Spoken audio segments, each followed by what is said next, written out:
Is there any evidence the world was ever flooded? All right, what would we expect? Let's ask ourselves this question. What would we expect if the world, that this thing that God said happened?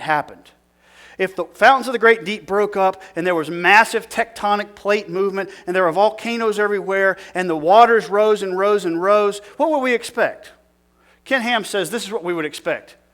Billions of dead things buried by rock layers, laid down by water all over the earth.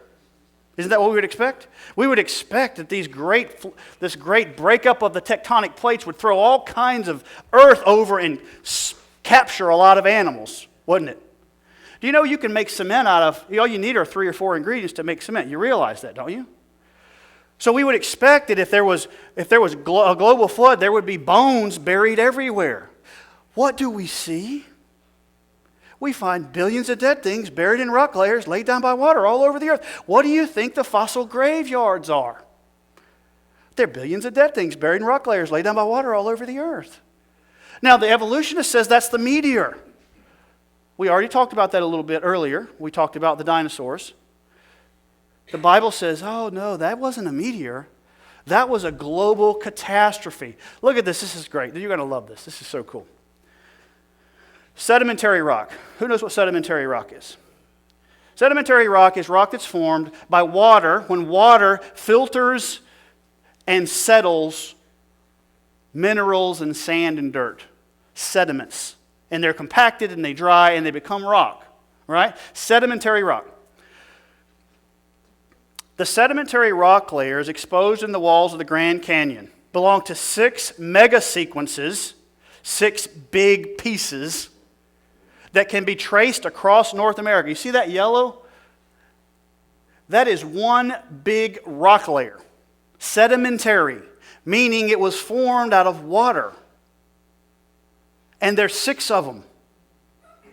At the base of these layers are huge boulders and sand beds that are evidences of sediments being laid down rapidly across the entire United States.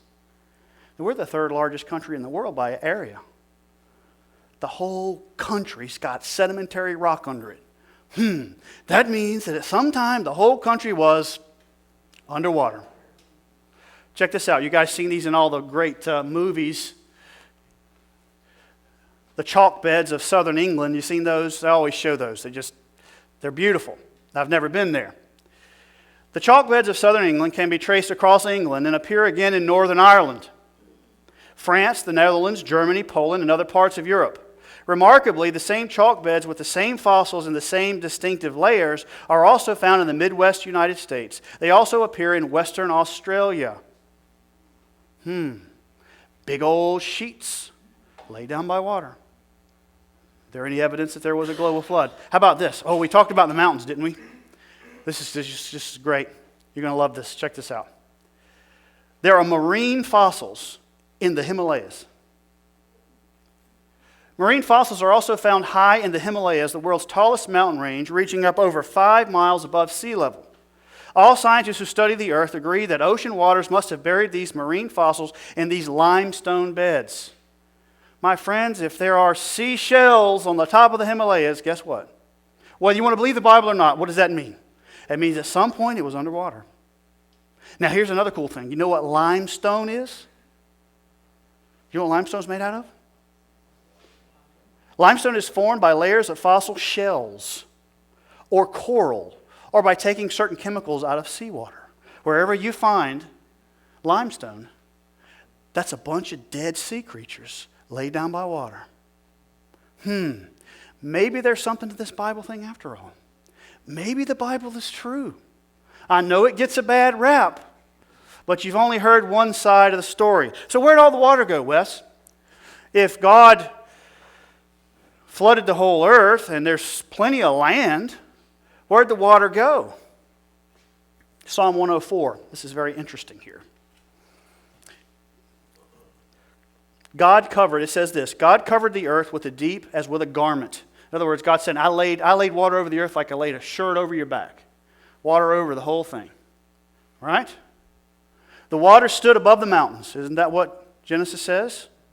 This is written thousands of years later. All right? At your rebuke they fled. In other words, when God determined that it was time for the flood to be over, he moved the water off of the earth. At the voice of your thunder they hastened away. They went up over the mountains. They went down into the valleys to the place which you founded for them. So what's that verse saying? That verse is saying that same tectonic, that plate movement activity that broke up the great deep and created all the water, God again moved those tectonic plates and there were mountains that were formed and the water rolled off. Doesn't that explain the Himalayas? How do you end up with something 5 miles up? I mean, the Bible doesn't say the water was 5 miles up. I mean, come on. But did you know that if you lowered all of the mountains and you raised up all the seabeds so that the earth was completely flat, there's enough water on the earth to cover the whole earth 10,000 feet deep?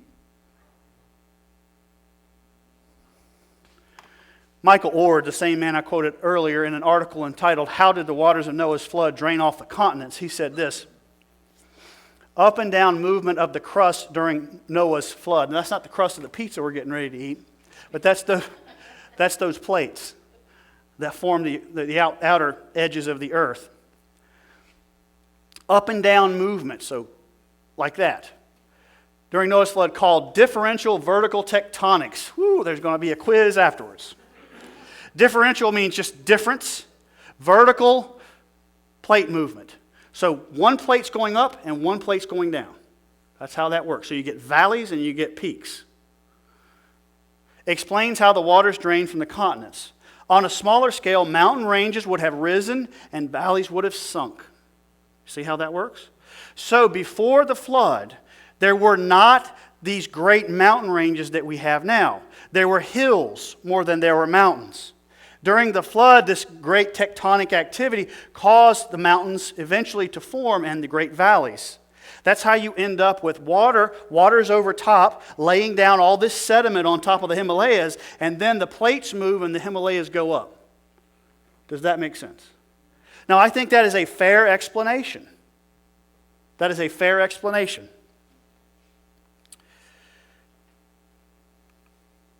There is abundant evidence for differential vertical tectonics of mountains and valleys and continents and oceans. Mountains show evidence of upward movement along the faults. Remember, we talked about the fault is where two of those plates meet. While the adjacent valleys, or the valleys nearby, show evidence that they have sunk down and then collected sediments. So what you have here is you have the plates hitting, you have the mountains coming up, and then you have the valleys coming down, and then you have all the sediment settling. Does that make sense? So that is how it would have happened. Now you say, Wes,